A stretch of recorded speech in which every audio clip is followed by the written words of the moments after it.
10th inter degree pass or fail తక్కువ వ్యవధిలో life settlement in abroad కొరకు hotel management అంటే A20 college of hotel management. నమస్తే, నేను Keshav. Welcome to Suman TV. ఆంధ్రప్రదేశ్లో రాజకీయాలు హై వోల్టేజ్గా మారిపోతున్నాయి. కొత్త ప్రభుత్వం ఏర్పడింది. పనులు చేసుకునేటువంటి ప్రయత్నాల్లో, ముఖ్యంగా నిధుల సమీకరణల ప్రయత్నాల్లో రాష్ట్ర ముఖ్యమంత్రి ఉన్నారు. మరోవైపు ప్రతిపక్షంలో ఉన్నటువంటి వైఎస్ఆర్సీపీ అధినేత కూడా బయటకు వచ్చారు. తన సొంత నియోజకవర్గ పర్యటన పూర్తయిన తర్వాత నెల్లూరు జిల్లా జైల్లో ఉన్నటువంటి పిన్నెల్లి రామకృష్ణారెడ్డిని పరామర్శించారు. ఆ తర్వాత ఓ స్ట్రాంగ్ వార్నింగ్ కూడా ఇచ్చారు. సో ఏపీ రాజకీయాల్లో ఇక హై వోల్టేజ్ శకం ప్రారంభమవుతుందా? ఈ అంశంపైన విశ్లేషణ చూద్దాం. మనతో సీనియర్ జర్నలిస్ట్ నాగరాజు గారు. నాగరాజు గారు, నమస్కారం. నమస్తే. ప్రతిపక్ష పాత్ర ఆంధ్రప్రదేశ్లో జగన్మోహన్ రెడ్డి గారు ప్రారంభించేశారా? అసెంబ్లీ ఇవన్నీ మనం పక్కన పెట్టేస్తే నిన్న ఒక స్ట్రాంగ్ వార్నింగ్ ఇచ్చారు.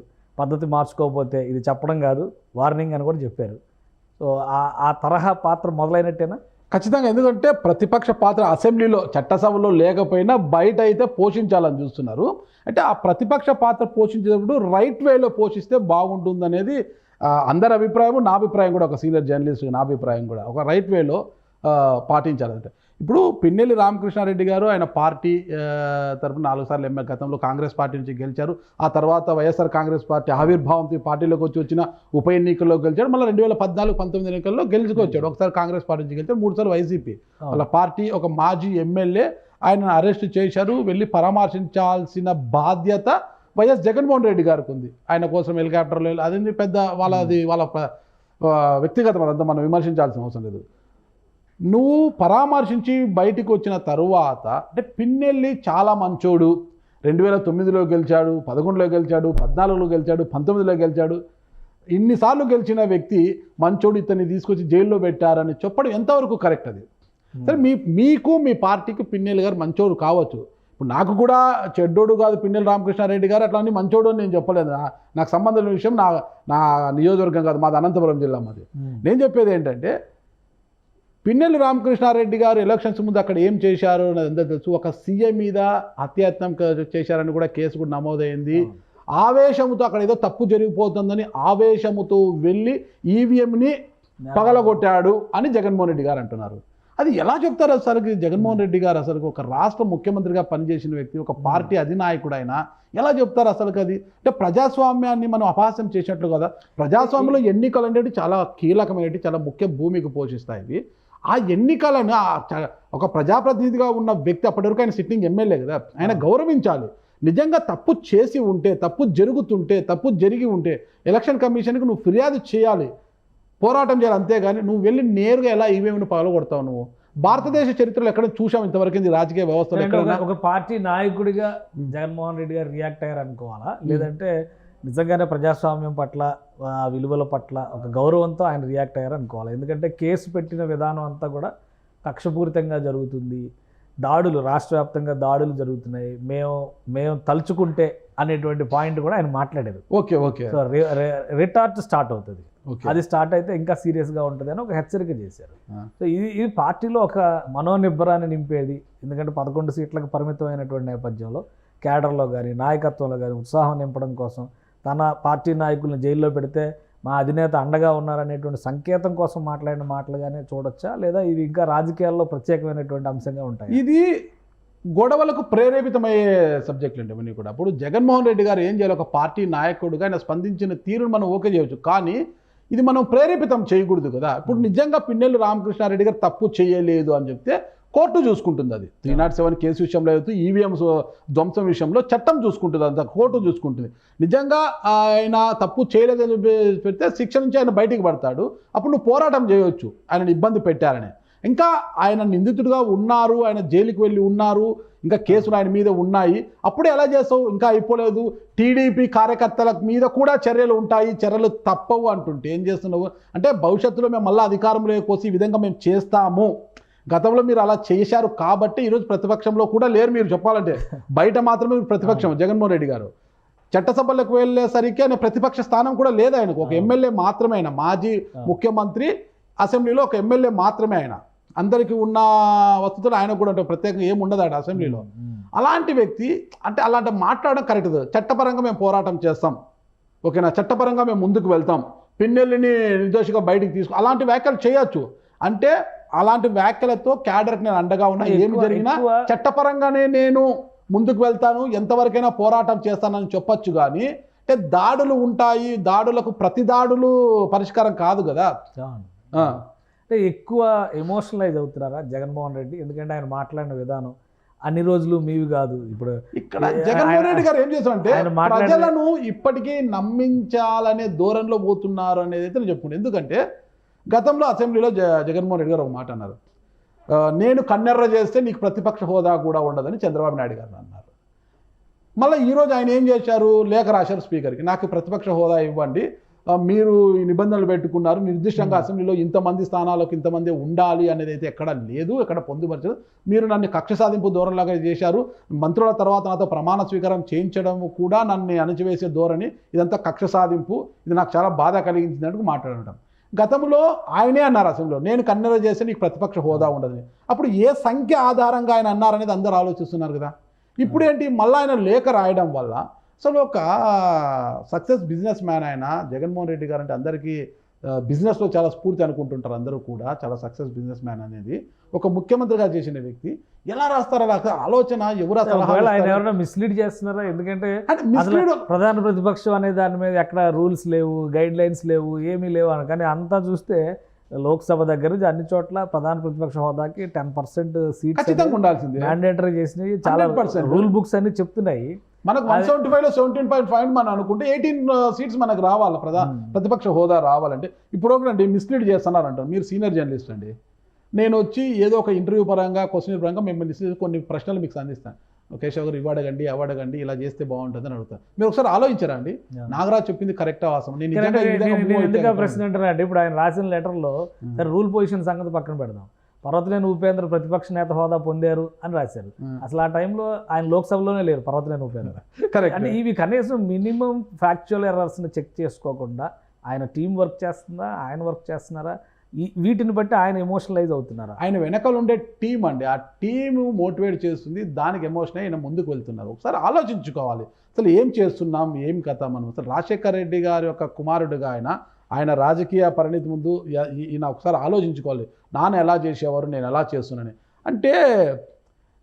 డైరెక్ట్ ఎవరో సూచించినా చెప్పినా కూడా స్పీకర్కి లేఖ రాయడం ఏంటండి, అంటే నువ్వు దేహి అనడం ఏంటి, నాకు అవసరం.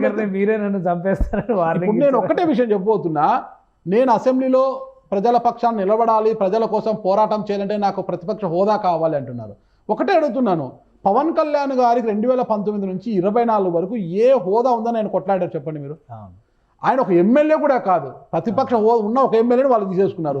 ఎమ్మెల్యే కూడా కాకోకుండా ఒక పార్టీ అధినేతగా ఆయన పోరాటం చేశారు. అసలు ప్రజల పక్షాన ప్రజాక్షేత్రంలో నిలబడి ఒక యుద్ధం చేశారు ఆయన. ఈరోజు ఏమైంది, ఆయన 100% స్ట్రైక్, 2 ఎంపీలు 21 మంది ఎమ్మెల్యేలతో అటు పార్లమెంటులో ఇటు అసెంబ్లీలో కూర్చొని ఉప ముఖ్యమంత్రిగా కూర్చున్నారు ఆయన. మీరు పోరాటం చేయండి, అడగడం ఎందుకు, పోరాటం చేసి 2029లో మళ్ళీ అధికారాన్ని చేజిక్కించుకోండి. అది దట్ ఈస్ జగన్ అంటారు ఎవరైనా కూడా. ఎవరికైనా గెలిపోవటంలో సహజం అండి. జగన్మోహన్ రెడ్డి గారైనా చంద్రబాబు నాయుడు గారు ఇంకోరైనా అతిథులేం కాదు, ఎవరికి విజయం అనేది శాశ్వతం కాదు.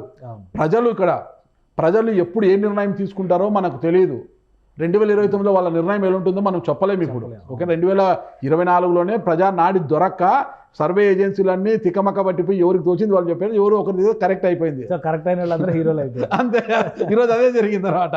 అలా 2029లో నువ్వు ఎక్కడ పోగొట్టుకున్నావో అక్కడి నుంచో లాక్కు, అక్కడి నుంచి తీసుకో, అదే ప్రజల నుంచి ఆ ప్రజల్ని మెప్పించు.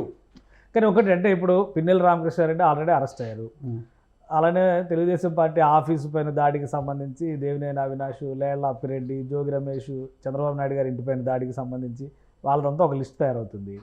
ఇంకోవైపు నుంచి ద్వారంపూడి చంద్రశేఖర్ రెడ్డి మీద ఒక కేసు పెట్టారు, A1. ఇప్పుడు అదొక లిస్ట్ రెడీ అయింది. నందిగం సురేష్ని కూడా ఆ లిస్టులో ఏదో యాడ్ చేశారు. ఇప్పుడు భరత్ మాజీ ఎంపీ, రాజమండ్రి మాజీ ఎంపీ ఏదో వెహికల్ తగలబెట్టుకొని వాళ్ళే కేసులు పెట్టినా అదొక కేసు అవుతుంది. సో వరుస పెట్టి వైసీపీ నేతలు ఒక ఎమోషన్లో తప్పులు చేసి దొరికిపోతున్నారా, లేదా గత తప్పిదాలను తవ్విదీయడం వల్ల వీళ్ళందరూ మళ్ళీ ఇంకోసారి క్యూ లైన్లో? గత తప్పిదాలే కదా, నీవు నేర్పిన విద్య నీరజాక్షని, గతంలో ఏమి జరిగాయో అవే కదా మీరే నేర్పారు, అవే జరుగుతున్నాయి ఇప్పుడు. తప్పు చేసిన ఉప్పు తిన్నవాడు నీళ్లు తాగక తప్పదండి, ఉప్పు తిన్నవాడు నీళ్ళు ఖచ్చితంగా తాగాల్సిందే. అదే జరుగుతోంది ఇప్పుడు. ఎవరేం అతిథులు కాదు, నిజంగా ఎవరు తప్పు చేసిన వాడు మాత్రమే శిక్షార్హుడు అవుతాడు. తప్పు చేయని వాడు బయటకు వస్తాడు. దాంట్లో మీరేం చెప్తాను, ప్రజాస్వామ్యబద్ధంగా చట్టపరంగా పోరాటం చేయండి. రెచ్చగొట్టే ధోరణులు వద్దు అంటున్నాను. గతంలో అలా జరిగింది కాబట్టే ప్రజలు మిమ్మల్ని ప్రతిపక్ష హోదా కూడా లేకోకుండా 11 స్థానాలకి పరిమితం చేశారు. తెలుసుకోవాలి కదా జగన్మోహన్ రెడ్డి గారు. ఇంకొంత సమయం ఇవ్వాలంటారు కొత్త ఇవ్వాలి. ఇప్పటికీ ఇంకా నేను ప్రతిపక్ష స్థానం అడిగినా కూడా ప్రజల పక్షాన పోరాటం చేయడం నాకు ఇవ్వడం లేదు, కక్ష సాధింపు చర్యలు స్టార్ట్ అయిన మీద ప్రజలు నమ్మించడానికి చూస్తున్నారు. ఇప్పుడు ల్యాండ్ టైటిల్ యాక్ట్ గురించి మనం ఒకసారి మాట్లాడుతామండి. ల్యాండ్ టైటిల్ యాక్ట్ అనేది అసలు చాలా మంచి చట్టం. అది దాని ద్వారా పేదలకు అన్ని భూ సమస్యలన్నీ పరిష్కారం అయిపోతాయి అవి ఇవన్నీ మీరు చెప్పారు. అసలుకి ల్యాండ్ టైటిల్ యాక్ట్ అనేది ఎవరికైనా అవగాహన ఉందండి? రైతులకు ఎవరికైనా అసలు ఆ చట్టం అంటే ఏంటి, అసలు ఆ సర్వేలు ఎందుకు చేస్తున్నారు, వాళ్ళకు సంబంధించిన పాస్ పుస్తకాల పైన రాళ్ళు ఉంటాయి కదండి, సర్వే చేసిన సర్వే రాళ్ళ పైన అసలు జగన్మోహన్ రెడ్డి గారు ఫోటోలు ఎందుకు, అసలు ప్రభుత్వం జారీ చేస్తున్న వాళ్ళ సొంత భూములకి, మీ సొంత భూమికి దానికి సంబంధించిన పాస్బుక్కి జగన్మోహన్ రెడ్డి గారి ఫోటో ఎందుకు ఉంటుంది, మా ఆస్తి పైన ఇతని ఫోటో ఎందుకు ఉంది అని వాళ్ళంతా తలలు బద్దలు కొట్టుకుంటున్నారు కదా. దానికోసం అసలు ఆలోచించనే లేదు వాళ్ళు. ఆ విషయంలో కూడా ప్రజలను నమ్మించే ప్రయత్నం చేశారన్నమాట. ఇప్పుడు అంటే ఎన్నికలలో ప్రజలు తీసుకున్న నిర్ణయం తప్పు అని చెప్పడానికి ప్రయత్నం చేస్తున్నారు జగన్మోహన్ రెడ్డి గారు. ఇంకా మీరు రాంగ్ 100% అదే చేస్తున్నారు. మీరు ఆ రోజు మీ నిర్ణయం తప్పు అనుకుంటున్నారు.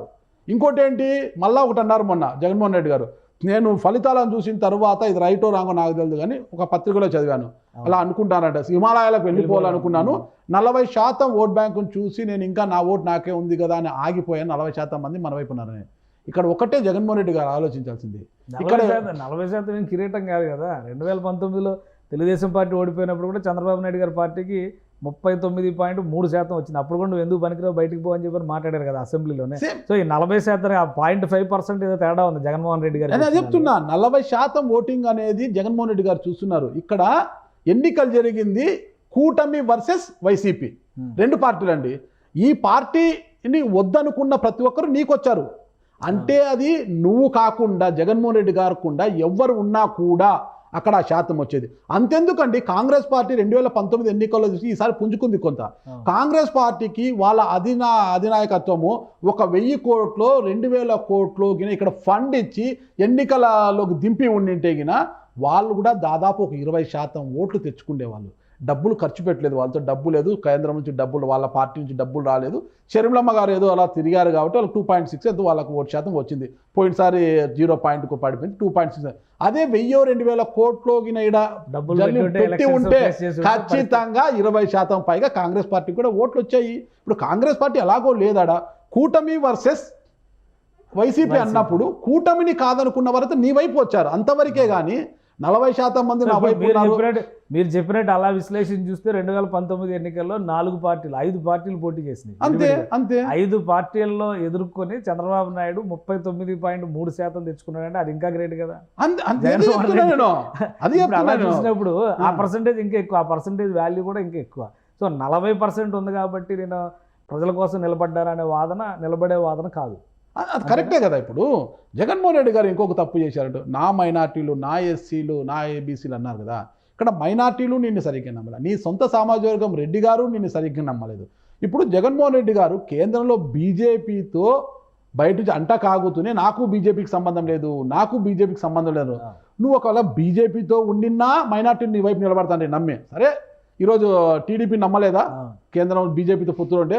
జగన్మోహన్ రెడ్డి గారు కూడా బీజేపీతో పొత్తు పెట్టుకొని ఉన్నా లేదా బహిరంగంగా నేను బీజేపీకి బయట నుంచి మద్దతు ఇస్తున్నానని చెప్పినా కూడా ఖచ్చితంగా నిన్ను నమ్మే మైనార్టీలు నీతో ఉంటుండ్రి. నువ్వు అది చేయలేదు, నమ్మించే ప్రయత్నం చేసావు, నాకు బీజేపీకి సంబంధం లేదు అని. అప్పుడు ఎలా నమ్ముతారు ఈ మైనార్టీలు కూడా జగన్మోహన్ రెడ్డి నమ్మమని? మొత్తానికి రిజల్ట్స్ అయిపోయి 1 రోజులు వచ్చేసరికి, కేవలం 1 రోజులకి, మామూలుగా అయితే ఒక 5-6 నెలలు కొంత స్తబ్దత ఉంటుంది, 1 రోజులకి ఆంధ్రప్రదేశ్లో అధికార విపక్షాల మధ్య వాడి వేడి వాతావరణం, హై వోల్టేజ్ పాలిటిక్స్ మొదలైనవి అనుకోవచ్చు.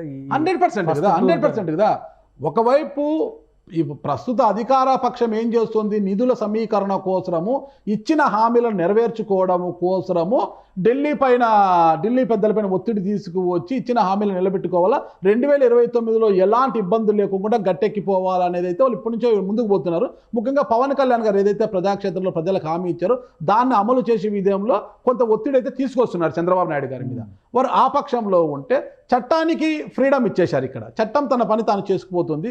గతంలో జరిగిన సంఘటనలకు సంబంధించి కేసులన్నీ చట్టపరిధిలో చూడాల్సిందా, కక్ష సాధింపులుగా చూడాలా? అంటే చూసే దృష్టిని బట్టి ఉంటుందండి. కక్ష సాధింపు చర్యల్లో భాగంగా ఉంటాయా లేదని చూసే దృష్టిని బట్టి ఉంటుంది. గతంలో మీరు కక్ష సాధింపు చర్యల్లో భాగంగా చేశారు అంటే అదే అనుకోవచ్చు. లేదు గతంలో మేము 2019-24 వరకు చట్టపరంగానే మేము చేశాము, రఘురామకృష్ణరాజు గారు అరెస్టు కావచ్చు, తదితరుల అరెస్టులు ఇవన్నీ కూడా చట్టపరంగానే మేము చేశామంటే ఇప్పుడు చట్టపరంగానే జరుగుతుందని చెప్పవచ్చు మనం. అది వాళ్ళు తీసుకునే విధానాన్ని వాళ్ళు తీసుకునే విధానాన్ని బట్టి ఉంది కదా ఇక్కడ. సో ఇంకా ముందు ముసళ్ళ పండుగ అదే చాలా ఉంది, ఇప్పటితో అయిపోలేదు. ముందుంది ముసళ్ళ పండుగ కానీ చాలా ఉంది. అంటే జగన్మోహన్ రెడ్డి గారు ఇప్పటికైనా మారి ప్రజలు నమ్మించే ప్రయత్నాల కన్నా నిజంగా ఆయన ప్రజాస్వామ్యబద్ధంగా చట్టబద్ధంగా పోరాటం చేస్తూ ప్రజల పక్షాన నాకు ప్రతిపక్ష హోదా లేదు అనే ఫీలింగ్ నుంచి వచ్చేసి ఏ హోదా లేకపోయినా ఒక నాయకుడిగా జనం మెచ్చిన నాయకుడిగా స్ఫూర్తిగా తీసుకొని జగన్మోహన్ ముందుకు పోవాలా. ఇప్పుడు జగన్మోహన్ రెడ్డి గారు నాకు తెలిసి ఓడిన తర్వాత 3వసారి అనుకుంటారు, రేపు పులివెందులు వెళ్తున్నారు మళ్ళా కూడా.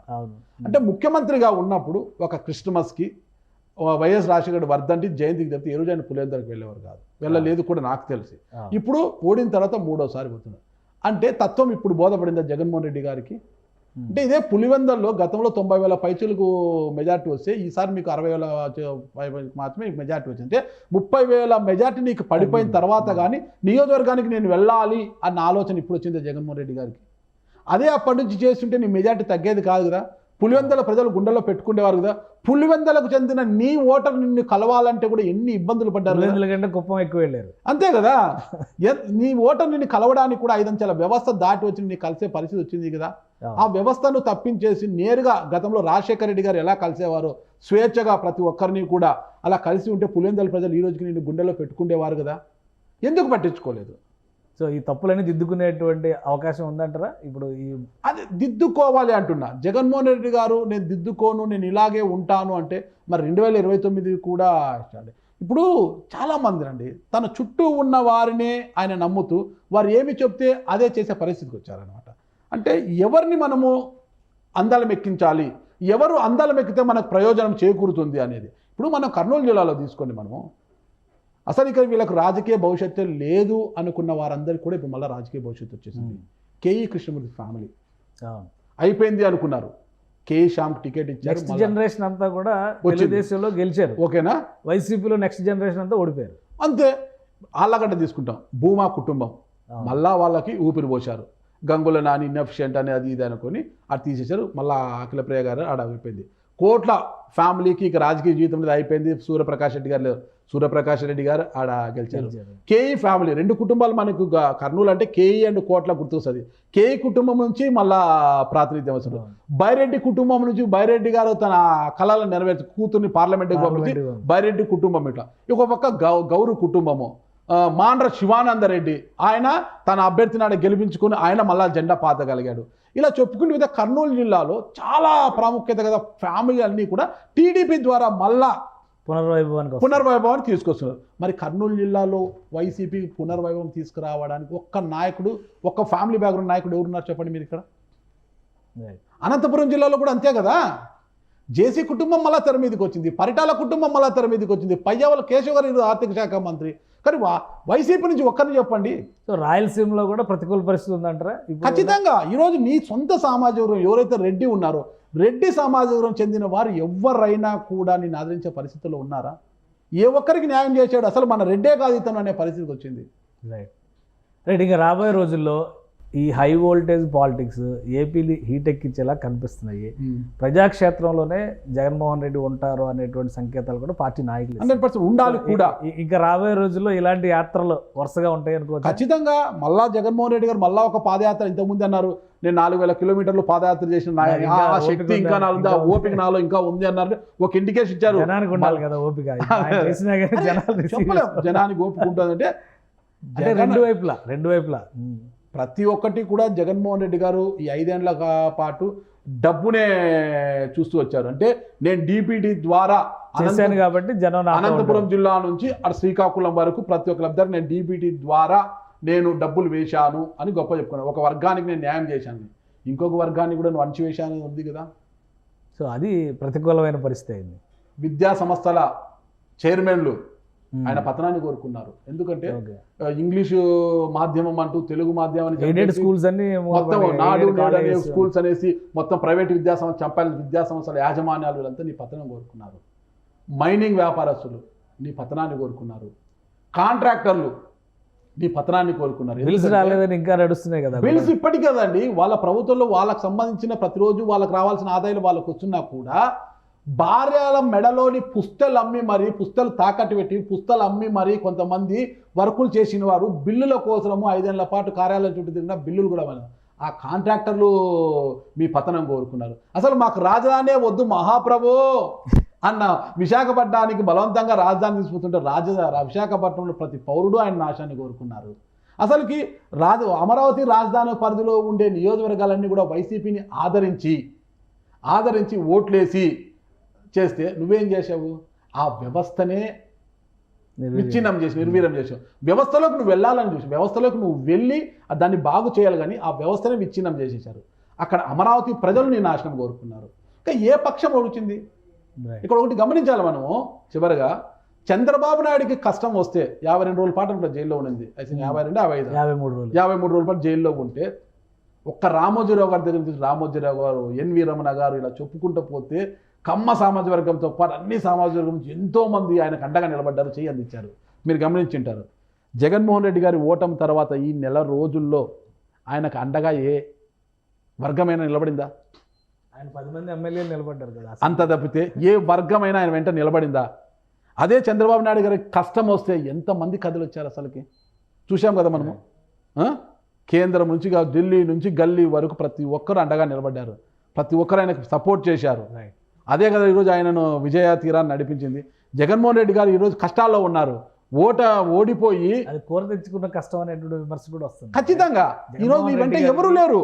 ఒక యువకుడిగా అవకాశం ఇస్తే ఆయన ఆ పద్ధతిలో వెళ్లకుండా పరిపాలన చేసేటువంటి క్రమంలో ఆయన ఆ తీరులో వెళ్లకుండా ఉండకపోవడమే ఆయనకి శాపం. అంతే. ఈరోజు ఎవరున్నారంటే ఆ రోజు నువ్వు నమ్మావు. ఈరోజు మీడియా కావచ్చు, విశ్లేషకులు కావచ్చు, ఎవరైనా కూడా అసలు పార్టీ పతనానికి జగన్మోహన్ రెడ్డి తప్పిదాలు పక్కన పెట్టా సజ్జల రామకృష్ణారెడ్డి, ధనుంజయ రెడ్డి, మిథున్ రెడ్డి అని పేర్లు పదే చెబుతున్నా చుట్టూ మళ్ళీ వాళ్ళని పెట్టుకున్నారు. ఆ కోటరీనే నీ చుట్టూ ఉంది కదా. ఆ కోటరీ చెప్పిన ఇప్పుడు ఈ పరిణామాల తర్వాత, ఈ పర్యటనల తర్వాత ఈ కోటరీలో ఏమైనా మార్పు రావడానికి అవకాశం ఉందా? మార్పు వచ్చే సమస్య లేదు. జగన్మోహన్ రెడ్డి గారు ఆ కోటరీ ద్వారానే రాజకీయాలు చేస్తారు. మళ్ళా అదే జరుగుతుంది. అదే ధనంజయ రెడ్డి గారు.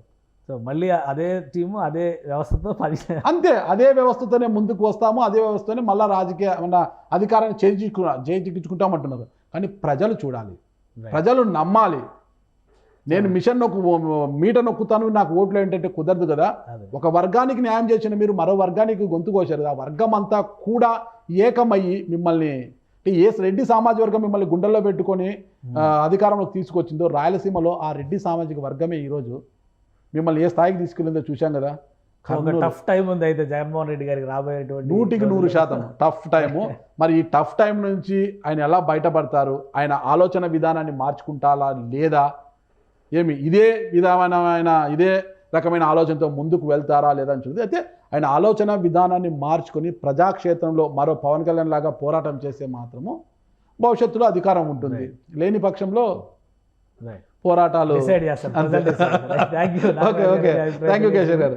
ఇది జగన్మోహన్ రెడ్డి గారు అనుసరిస్తున్నటువంటి విధానం. ఇప్పటికి కూడా ప్రజలనే తప్పు పట్టేటువంటి రీతిలో ఆయన మాట్లాడుతున్నటువంటి పద్ధతి, అలానే జరిగినటువంటి నష్టానికి బాధ్యులు ఎవరు అనేటువంటి విషయంలో అంతఃసమీక్ష చేసుకోకపోవడం కూడా రాబోయే రోజుల్లో ఆయనకు ప్రతిబంధకంగా మారే అవకాశం ఉందని నాగరాజు గారు విశ్లేషిస్తున్నారు. అలానే ఇప్పటికైనా పద్ధతులు మార్చుకొని ప్రజాక్షేత్రంలో తనదైన శైలిలో ప్రజలకు చేరువయ్యే విధంగా ఆయన పర్యటనలు చేసినా, కార్యాచరణ తీసుకున్నా కానీ పదవులు లేకపోయినా గత 5 ఏళ్లలో పవన్ కళ్యాణ్ ఎలాంటి పోరాట స్ఫూర్తితో ముందుకు వెళ్ళారో ఆ స్ఫూర్తిని జగన్మోహన్ రెడ్డి అందిపుచ్చుకుంటే రాబోయే రోజుల్లో ప్రజలు ఆదరించే అవకాశం ఉంటుందని నాగరాజు గారు విశ్లేషిస్తున్నారు. ఇది special discussion. Keep watching. Suman టీవీలో మీ పర్సనల్ అండ్ బిజినెస్ ప్రమోషన్స్ కోసం కింది నెంబర్కి కాంటాక్ట్ చేయండి.